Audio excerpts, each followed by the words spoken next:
Since I was a kid. Oh yeah. I was big league dreaming. I was big league dreaming. For as long as I live. Always. I'm big league dreaming. I never got to bat in the major leagues. I'd have liked to have that chance. Just once. To stare down a big league pitcher. Make him think you know something he doesn't. Chance to squint at a sky so blue that it hurts your eyes just to look at. To feel the tingle in your arm as you connect with the ball. To run the bases. Stretch a double into a triple. And flop face first. Wrap your arms around the bag. That's my wish, Rick and Silla. And welcome to Big League Dream, the podcast, a show about baseball, dreams, and family. I'm John Gonzalez, the dad, and the way this show works, it's a dad with his three sons talking about the game they love so much. We're going to introduce all of today's featured guests, the regulars.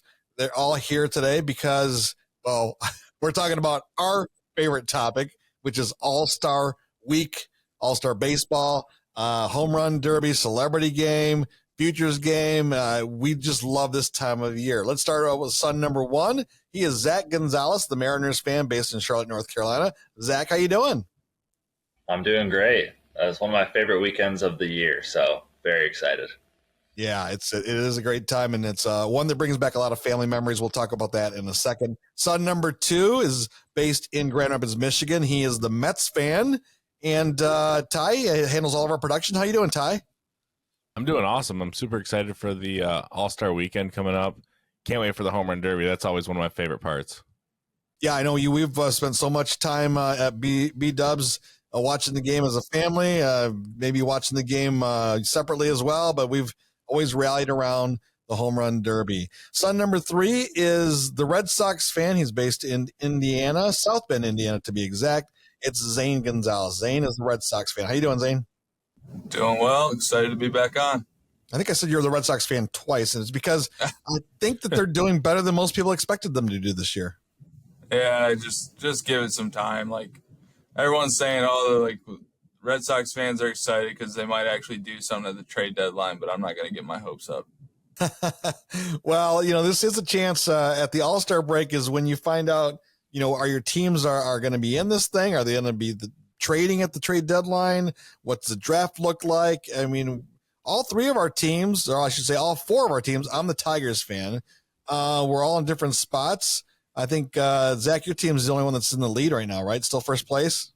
Close to it? Only by 2 games, but yes, they're ahead of Houston by 2 games, first place right now. And that could change any day because you can feel it, right? That Houston team came from dead last to nipping at your heels here at the All-Star break. It's got to be a little disconcerting for Mariners fans. I don't know about disconcerting. It's just really strange because the last many years we've never been in this position before. So we don't really know how to feel. We're always climbing, trying to chase down somebody. So to be in first is just really strange. Yeah. And then Ty, your Mets team, they've maybe have a chance too, right? I mean, they might have a chance at the wild card, honestly. They had a weird June with Grimace and the whole OMG song by Jose Iglesias. I mean, they're having fun. So I don't know. You can't count them out yet.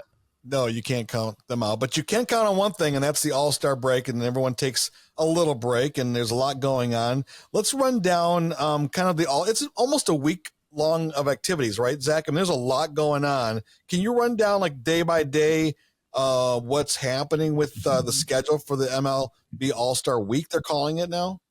Friday, July 12th is the HBCU Swingman Classic. Griffey has kind of been spearheading that project. That I believe last year was the first year. Division I programs at historically black colleges and university kind of showcase their talent.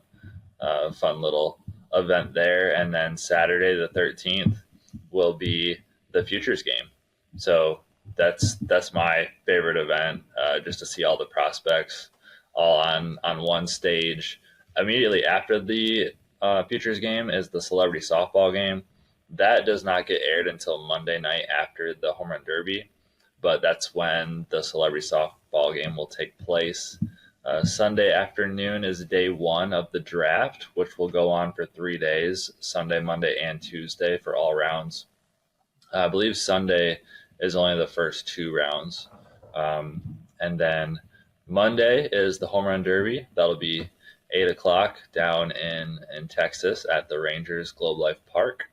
And then Tuesday night is the All-Star game, red carpet show during the day, and then that's at 8 o'clock as well. That's a lot of activities going on for the All-Star break. I mean, did you watch any of the Swingman game at all last year? It seems like I tuned in for a few innings of it, and I really liked it. So they took away MLB Network. They took away from YouTube TV, so I did not watch the Swingman Classic last year. Yeah, it seemed like I watched a little bit of it or some of the pregame of it, and I like the concept of it. And hopefully we'll check. Is it on? What network is it on this year? I think it's on MLB Network again. More than likely, yeah, it would be. It is on MLB Network. Yeah, it's on MLB Network. I'm looking at the schedule on the MLB.com All-Star schedule, and it has kind of like, also this is for fans too. So any fans going, they'll be able to get all the details of where the parking is at, what costs are, and so forth. And speaking of fans going, you, Zach, got a chance to go last year to the Futures game, right? Yep. So I flew into Seattle. It was late Friday night, and then I spent the whole day at like the Fan Fest stuff that they have, and they do that every single year.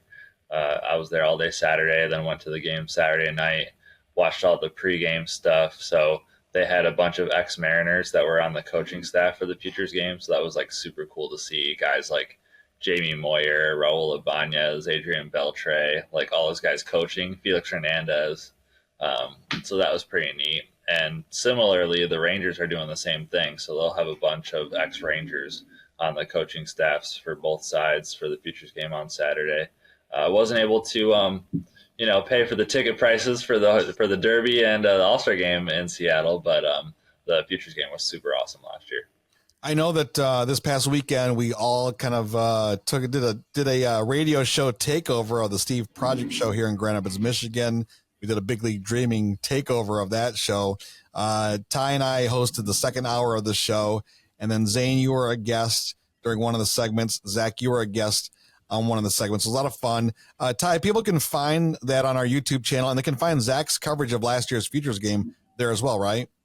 Yep, Zach has like a vlog video over on our YouTube channel. It's called My Experience at 2023 Seattle's Futures game. And I was kind of bummed that Zach and Zane weren't able to stay on that last call with us, Dad. We had a wild guy call in on the radio show. No way. Oh, yeah. He was wild. What happened? He's from New Zealand, and we'll just leave it at that. Yeah, think of Jim Shorts, of a different version of Jim Shorts. You know, that guy, that character that Kevin Matthews did in radio in Grand Rapids for many years, in Chicago as well. I think he was on a video game too, wasn't he, Ty? Yes, MLB Slugfest. Yes, that's what this guy was like on our show. But I'll tell you what, though, the reason I'm bringing up us, we definitely want you to check the YouTube channel for those videos. But I think, Ty, if I remember correctly, Zach had some pretty good insight of this Futures game and some of the skills competitions. And I don't know if you've heard this or not. It was the first time I heard about this. We're excited for a lot of levels. The Tigers fans are excited because we're going to see Max Clark on the field. And the fact that he's risen so quickly, even though he's playing in low A right now, that he's considered one of the top prospects in baseball, right, Zach? Max Clark, absolutely. He's one of the youngest players in the Futures game. So there's only a handful of teenagers that will be playing in the game. So just to see those guys compete against some of these, I guess, top tier talent will be really special, because those guys haven't faced, pitchers like this just yet in their careers. I mean, it'll come next year when they'll be seeing more guys like this, but to see a glimpse of the future, the major leaguers of the future in 2024 is always really cool. So tell us about some of these skills competitions, and you're going to love some of this if you haven't heard it.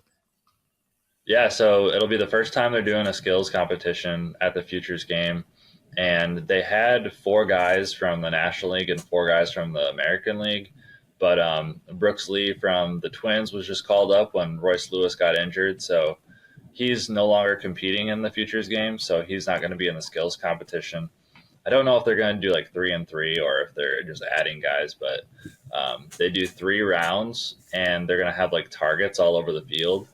And I know the first round there's like some bunting involved that they'll try to hit some targets, and then the second round they'll have to hit certain targets around the field, and then the third and final round they're going to try to hit home runs to see American League or National League who racks up the most points in the skills competition. Zane, what do you think about that?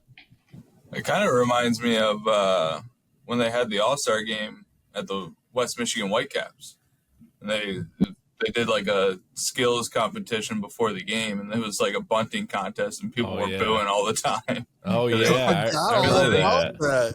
I think years prior, the Midwest League always did like a mini home run derby, and then the Whitecaps broke out a bunting contest. I remember forgot that. all about that. That's right. That's a good memory, Zane. Because we were like, what are they doing out there? Yeah, we're like, what are we watching? What are we even like? I forgot about that. They I had, think only like 2 guys scored points too. we this gotta will look be- that up. Yeah, this will be a fun wrinkle, though, Zach, to that game. Do they do it after the game or before or earlier in the day? I'm not too sure. Okay. My guess is before, because they do the celebrity softball game after, but this will be the first time doing it. It might not take that long. Maybe they'll mix it in before the softball game ramps up afterward. But yeah, I'm not too sure. It'll be fun. Hey, real quick to wrap up the Futures game. That game again is on Friday? Saturday. What players are you excited in that Futures game to check out? Oh man. I know So it's I have loaded. I have a few players. Ty, you'll like this one. There's this Mets pitcher. His name is Brandon Sproat, and he is just rising like crazy right now. Kind of like how Christian Scott rose up the rankings at the end of last year. This dude has just been throwing 100 and is just blowing everybody away. And this Brandon Sproat pitcher, I think he's the real deal. So he's on the roster. So I really want to see him throw. Let me see. Infielders Aiden Miller and Cooper Pratt from the Phillies and the Brewers. James Wood's not playing anymore because the Nationals just called him up. He was going to be a big one. I mean, of course, I'm excited to see the Mariners guys. So Harry Ford and Cole Young. The Baltimore Orioles have this stud catcher. His name is Samuel Basayo, and they're saying he could become the number 1 prospect in baseball at the end of the year, which would be unreal because the Orioles have had the number 1 prospect the last 3 seasons in a row, and this would be 4 seasons in a row, which would be just absurd. So I want to see Basayo play. And then I guess if I had to say one more, maybe Sebastian Walcott, who's a shortstop for the Rangers. Since he's like in his Rangers ballpark and he's super young, kind of like a Max Clark type dad, where he's just like tooled up like crazy, a lot of talent. And he's a Latin guy, international signee. I believe they have him in single A right now. And they have like really, really high hopes for this Sebastian Walcott shortstop kid. Great, good insight there because, I mean, this Futures game is where you go to watch the stars of tomorrow, right? So the fact that even a couple of guys have been called up already as we get ready to get to the game shows you how spot on this list of. That's why I'm excited to see Max Clark because this kid's a gamer, right, for the Tigers, and the fact that he's a teenager, the hype I think is going to follow him for a while, and if he keeps delivering, he might just miss. He might miss us, Ty, at the Whitecaps. You know, the high A. I don't know. They might just move him to Double A at some point. Yeah, they might. I hope not. I would like to see him play here for like a month or something. It's what the Tigers do. It's Torkelson treatment. we'll save the Torkelson discussion for another day. He'll be slower than Torkelson because he was the best player in college. Max Clark is just a baby. Torkelson started on the Whitecaps. That was a starting point. All right. Enough of the Torkelson thing. So the home run derby, though, right? Zane, why do you love the home run derby? The home run derby, I mean, the old format was the best because it was just you could watch every single home run. Like guys would stand there and watch it. And then they went to the new format of timed rounds, and it got a little hairy there where it was like they would swing and then like you're trying to watch the home run, but they'd have to go back because the guy's already swinging again. But I mean, it's just crazy to watch these guys and how far they can hit the ball. And I think they're switching it again this year, aren't they? Yeah. What are they going to? Like 40 swings max or something like that? Zach, what are the new rules? Yeah, I believe it's just 40 pitches. I don't know if it's 40 swings, pitches. but, Yeah, that's what it is. but I believe when it gets to the finals, there's even less pitches, right? Yeah, I think it's so. like 27. It's a weird number. It's like 27 pitches you get. 27 for 27 outs, I think. 2 minute rounds, 27 pitches, 1 timeout. For the first round and semifinal is 3 minute round, 40 pitches, 1 timeout. 3 bonus outs. Every swing is a home run or an out. A 425-foot home run in the bonus period earns a 4th bonus out. So there's some interesting rules in here. Be a lot to keep track of. Yeah. Well, hopefully the TV screen will do it for us, But the first round's 8 hitters. The top 4 advance. Tie is broken by the longest home run in the first round. Really? Yeah, they got rid of the bracket, right? So they don't do a bracket anymore. They don't seed them and then go head There to is head. a bracket. No, there is a bracket. Yeah. Semifinal round is bracket. It's 3 seed versus the 2 seed and the 4 seed versus the 1 seed. They're based on the first round home run totals.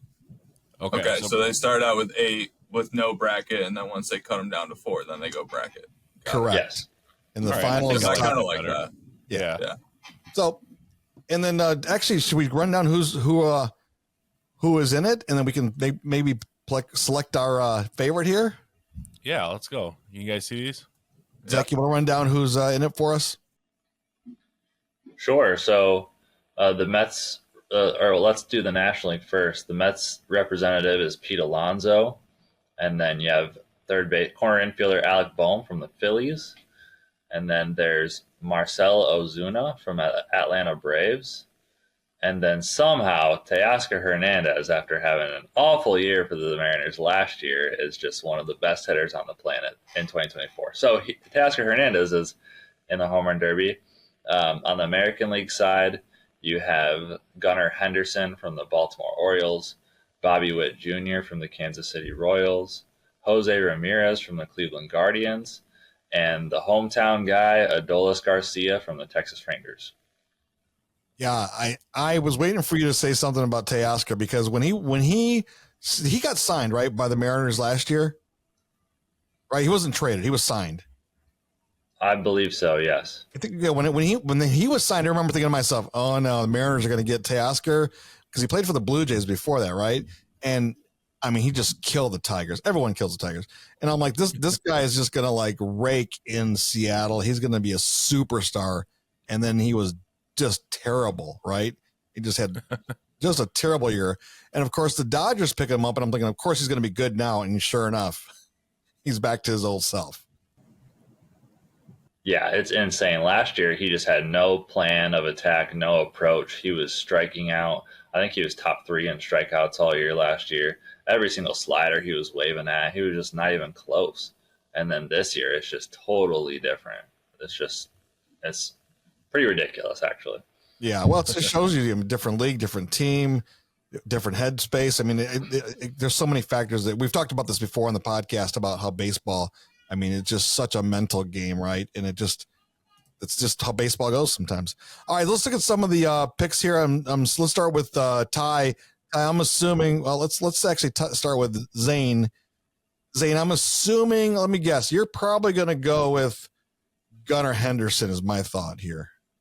I was gonna go with Gunnar Henderson, but I think this is his first time. He wasn't in the All-Star game last year, was he? I think he was. I think he's a first timer. Yeah, so I think he's a first timer. So I'm not gonna pick him. I'm gonna go I'm going to go with Jose Ramirez. I think the new format, I think, is going to help him out a little bit. Ooh, Good pick. okay. All Ty, right, how about you? solid pick. I know you're going to go Pete Alonso. Oh, I feel like I have to, right? Well, I I mean, mean, I have. Well, this actually, is surprising he made the team. I didn't think he was going to make the All-Star team. oh, I didn't think he was going to be in it. There was actually talks of Mark Vientos from New York being in it, surprisingly. So I'm surprised he is in it. I feel like I gotta root for him. But if I'm being honest, I think the hometown guy is going to do it. Wow. I think so. I think he's going to love the hometown crowd, and he's going to perform. Garcia. All right. I think All right, he's going to do Zach, it. what do you think? Well, as an American League guy, I have to stay on the American League side. I really want to take Gunner, but I'm going to go with Bobby Witt Jr. I think he is going to pull off a little upset. He's a bit younger, a bit slimmer. He might have some more endurance. I don't think he'll be hitting much over 425, but I think in the later rounds he might still have some legs under him. So that means I get Gunner. That's awesome. I'll take it. I was pushing everyone to take him, and no one wanted him. All right, well, that's good. I was actually going to say Bobby Witt Jr. I thought would surprise some people because let's face it, this kid is talented, right? I mean, the fact that he plays in the Central just makes me so mad, right? Because this is a player that's going to be around for a while, and this could be the launch of his, launch of his next level of his stardom. Because in Kansas City, you just don't get the attention, right? And this could be the launching pad for him. But I'll stick with Gunner. I mean, because this kid's fun to watch. The Baltimore team's a fun team to watch. It's hard to root against them. We had a great time there last year on our podcast and our little baseball trip and adventure last year. So, you know what? And I think, did Gunner start the season in AAA, Zach? I don't think so. Did he start this? Okay. It was Jack Holliday that got called up, right? Yeah. Yeah, he's back down though. He's back down there, yeah. He's back down on the Torkelson train.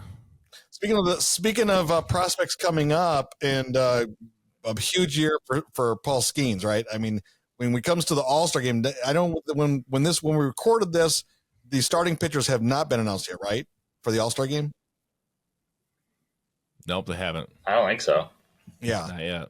All right, Zach. Skeens, is he the starter for sure? I don't know. I mean, I think if MLB wants to get a lot of eyes on the game, I think that's the right thing to do, to have him start it. But I don't know, since he came up mid-May, if they're going to have the guts to do that. But I think he's well deserving of it if they do give him the nod. I mean, his last outing against the Brewers, when he went 7 no-hit innings, and then they pull him, they bring in a reliever, first 2 guys both get base hits. Pirates still won the game 1-0, and he's 6-0, and his ERA is 1.9. That was his last start before the break. I mean, his stuff is just so dominant. The guys cannot square him up because of his arm slot. It's just extremely impressive. Yeah. Well, I'd like to see it. I'd like to see the baseball do something unconventional and let him start the game and let everyone get all excited about it, right? Because, I mean, we have to root for these future stars. No question about it. Speaking of the All-Star game, I know we're trying to wrap up this segment here real quick, but any big surprises for any one of you guys about the roster, either who's on it, any player you're really excited to see other than Skeens, or a player that you were really bummed didn't make it? Let's start with Zach. So the player that I was bummed didn't make it is, of course, the Mariners closer, Andres Munoz. He has 6 saves this year that are more than 3 outs. So he leads the league in having saves where he had to come in the 8th and then go back out for the 9th, which I think is pretty impressive. And I do believe that he will be announced to the All-Star team in the coming days here as pitchers turn out like they're not able to throw. For example, Logan Gilbert was named to the team. He just started the other day, and he's also going to start on Sunday, 2 days before the All-Star game. So obviously he can't pitch in the All-Star game. So I hope Andres Munoz will get added in the coming days. But yeah, we were all kind of bummed as Mariner fans to see his name not beside Logan's. Yeah. Ty, how about you? Well, I haven't been following the Tigers that much this season, so I was actually surprised to see Riley Green on there. Is he having a really good season? He's having a solid year. Yeah. I'm glad for him that he's on the roster for the American League representing the Tigers. Tigers really haven't had much to celebrate this year, although against the Guardians here this past week, where they took 3 out of 4 against them and kind of made a little statement. They're like, hey, you know what? Don't forget about the Tigers. I mean, Derek Skubal, I'm the most excited for him to start. Well, he won't start the game, but he'll He might. well, maybe. I mean, he's having an incredible year, Cy Young type career or year for him. He's definitely our closer. By closer, I mean the one that's going to get that big win as a starter. And when things are just falling out of control, you're going to get one win in the series with him on the mound. It's like the old Verlander days. When Verlander pitches, people come out to watch him because he's going to win the game or be in the game. And that's how Skubal's getting. I think I'm noticing the attendance for the Tigers, and I'm noticing when he pitches, more people are coming out. So that to me is exciting for the Tigers to have a couple great representatives of the organization at that level. And I think there are good days ahead. I hope, I hope this little kind of win juice going on in July is paying. I think they're 7-3 to start the month of July. That's pretty impressive for them after the horrible start that they had. Well, actually, a good start and then nosedive, and then now they're coming back up in a tough division with the Centrals. So, yeah, I would agree, Ty. I mean, it's good for Riley Green, good for Derek Skubal. Any other players, or you got Alonso, so you're good. Yeah, right. glad there's some Matt in the All-Star game. Yeah, or bring Grimace on. He can close the game. He can play in the Futures game. Yes. celebrity softball game. Oh, that'd be amazing. Zane, how about you? The one that's kind of tough is Chris Sale. The Red Sox traded him in the offseason, and now he's having this insane good year, which it's good to see, because he started out really well with the Red Sox and then battled injuries pretty much every year after that. So it's you kind of are happy for him a little bit to finally put together a healthy season and have a really good year, but it's also kind of tough to be like, oh man, he could have been doing that with the Red Sox, but you never know. If he was still here, he could have been hurt again. I don't know. But so that one's kind of tough to see, but also happy for him. I'm excited to see Jarren Duran from the Red Sox. He's been putting together a sneaky, really good year for Boston. And, his style of baseball is something that you don't really see that often in today's game, with like how much he runs and, how good he is defensively. He's also made a lot of changes to his offensive game, where he's kind of hitting for a little bit more power this year, which is really cool. And then, the other one's probably Tanner Houck for the Red Sox. I mean, I think he's been kind of a rising glimmer of hope for the Red Sox because, up to this point in his career, he's already thrown the most innings he's ever thrown in a season, and it's not even the All-Star break so far in his career. So to see him really hold up so far and get that All-Star nod is really cool. Yeah, good observations. Devers made it, right? Devers is playing. Yeah, Devers made it, but he's battled some like shoulder stuff and knee stuff, so I think he kind of opted out of it and gave his spot up to someone else. Yeah. All right, well, it's gonna be a fun week. We'll be watching. I think we're gonna try to watch together, right? We'll see how that works out. Yeah, we're gonna try to. We're gonna try to watch the Home Run Derby together at least Monday night. So we'll see if we can make it happen. You got it. All right. Well, Ty, since you have the mic there, why don't you tell people where to get more on Big League Dreaming, the podcast? Yeah, you can follow us on X, formerly known as Twitter, at BLD Pod. That's at BLDPOD. We're also on TikTok at Big League Dreaming. Wherever you listen to your podcast, Apple Podcasts, Spotify, Big League Dreaming, the podcast. And, of course, here on YouTube, new episodes every single Saturday morning at 9 in the morning. We'll see you next week.